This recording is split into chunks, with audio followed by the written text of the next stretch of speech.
Welcome back, students. Let us continue with our chapter Number Systems. We studied how to represent irrational numbers on a number line. Now we will study how to represent real numbers on a number line. We are already knowing that there is a unique number corresponding to every point on a number line, and similarly corresponding to each real number, there is a unique point on a number line, and the process of successive magnification will help us to locate real numbers on a number line. What is successive magnification? It is the process of visualizing of representing a decimal expression on a number line. Let us see how it is done. Let us locate 5.79 on a number line. Here you can see in the first figure that the numbers from 1 to 10 are marked on a number line, and this 5.79 lie between 5 and 6. So in the next figure, the region between 5 and 6 is magnified. That is 5.1, 5.2 up to 5.9, and we know that 5.79 lie between 5.7 and 5.8. So in the next diagram, the region between 5.7 and 5.8 is magnified as 5.71, 5.72, and we can represent 5.79 as shown in figure this way. Now let us see how to visualize 3.765 on a number line. We know that 3.675 lies between 3.7 and 3.8. So here the region of number line between 3 and 4 is shown, and 3.7 and 3.8 is magnified.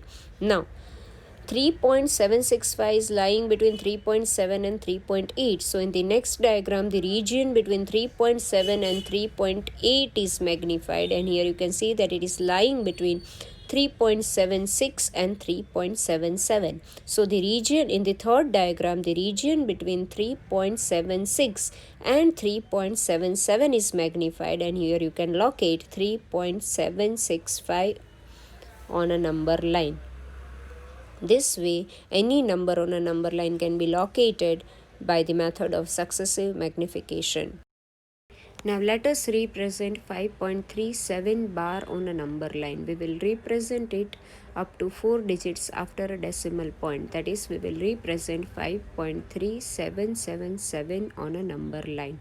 We know that 5.3777 lie between 5 and 6. So in the first diagram, the region between 5 and 6 is magnified, and we know that 5.3777 lie between 5.3 and 5.4. So in the second diagram, the region between 5.3 and 5.4 is magnified. Now we know that 5.3777 will lie between 5.37 and 5.38. So in the third diagram, the region between 5.37 and 5.38 is magnified. Now we know that 5.3777 will lie between 5.377 and 5.378. So in the last diagram, the region between 5.377 and 5.378 is magnified, and we can locate 5.3777 over here. Now let us see how to express a recurring decimal in the form of a rational number, that is in the form of p by q. Here the given recurring decimal is 0.3555, that is 0.35 bar. Now let us take x is equal to 0.3555 dot dot dot. Call it as equation number 1. Now here you can see that one digit is getting repeated, so you have to multiply equation number 1 by 10. If 2 digits are getting repeated, you have to multiply by 100. If 3 digits are getting repeated, you have to multiply by 1000, and so on.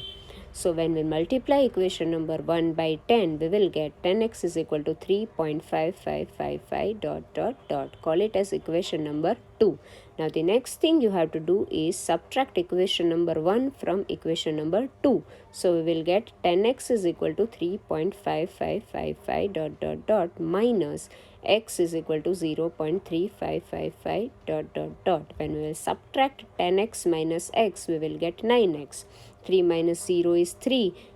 5 minus 3 is 2 and 5 minus 0 is 0. So we will get 9x is equal to 3.2. So x is equal to 3.2 by 9, which can be written as 32 by 90. So you can see that it is in the form of P by Q. Now next is express 0.383838 as a rational number. That is, we have to express 0.38 bar in the form of P by Q. So let x is equal to 0.383838 . Call it as equation number 1.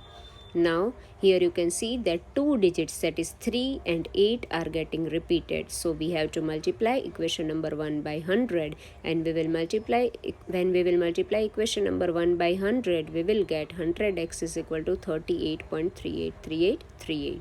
Call it as equation number 2.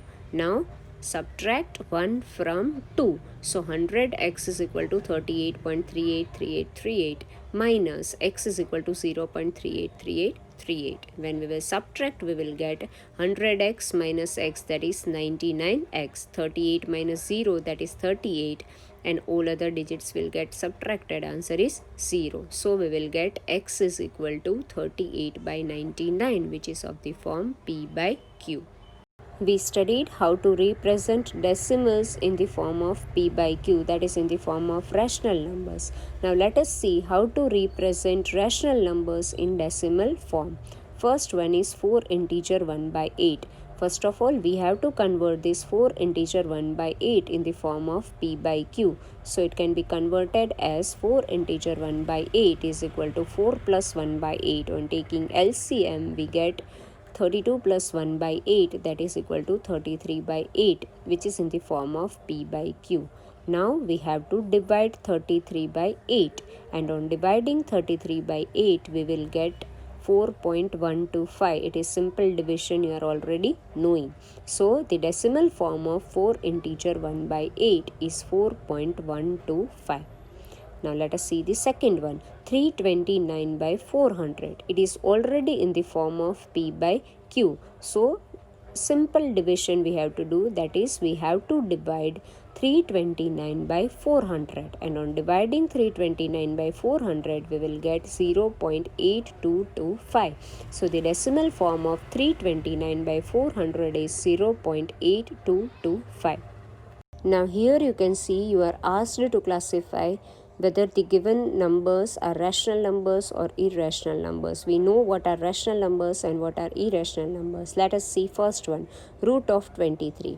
Now 23 is not a perfect square, so root of 23 is always an irrational number. Next is 225. Here 225 is a perfect square. Since it is a perfect square, its square root is always a rational number.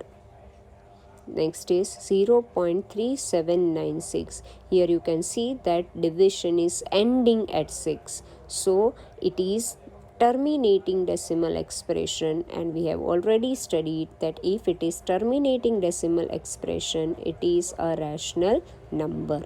Fourth is 7.478478 . That is 7.478 bar. Now here it is non-terminating, but it is recurring, and we are knowing that if a decimal expression is non-terminating and recurring, then it is a rational number. Now last one is 1.10, and so on. So here you can see that it is non-terminating, at the same time it is not recurring also, and if a decimal expression is non-terminating and non-recurring, then it is an irrational number. So this is irrational number. Now next is find 3 different irrational numbers between the rational numbers 5 by 7 and 9 by 11.